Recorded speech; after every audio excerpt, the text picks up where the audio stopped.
hapo baba akasema, kwa kuwa nimekuwa naamini sana mitishamba na Mungu amenikataa na dawa za hospitalini nazo sitaki.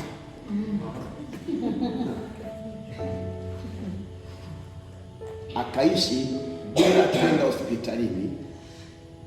Ameokoka akiwa na miaka 50, amekufa akiwa na miaka 89.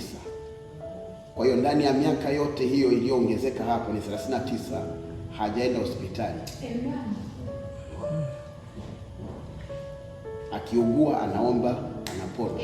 Kuna wakati ameugua miezi mitatu, hali chakula hakuna kinachoenda, ameomba hajapona, ndio akatuita sisi watoto wangu enjoy. Biblia inasema waacheni watoto wadogo waje kwangu, maana ufalme wa mbinguni ni wao. Watoto hawana dhambi.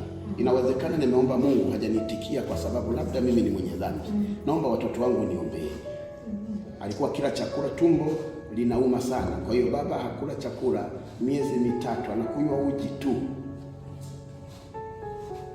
Tukashika sisi kuombea baba yetu. Mimi nikaweka mkono tumboni, na mwingine akaweka kichwani, mwingine miguuni.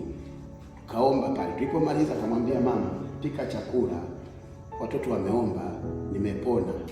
Mama akakataa kupika. Baba akamwambia watoto wameomba, na Biblia inasema watoto hawana tatizo. Sisi Mungu hakutusikiliza kwa sababu ya makando kando yetu, lakini hawa watoto hawana shida kwa Mungu. Kwa hiyo maombi ya watoto Mungu amesikia. Kwa kulazimishwa mama akapika ugali, baba akala. Mama anajua baba kisha kula ugali ni kesi, atahangaika kweli, lakini tangu siku hiyo tumeomba, amekula kwa imani hiyo kwamba sisi watoto tumeomba.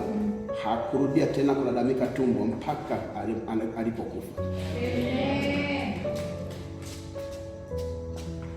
Matatizo mengi yametokea. Niliwahi kushuhudia kwamba aliwahi kung'atwa na nyoka, anatembea hivi, nyoka ametanda hivi, akakanyaga kwa bahati mbaya, nyoka katika kujihami akamgonga kwenye mguu, akashika hapa, akasema sumu marufuku kupanda, teremka, na sumu ikayeyuka. Baba hakutumia jiwe la sumu ya nyoka wala dawa yoyote, akawa mzima. Hiyo ni imani ya kwake.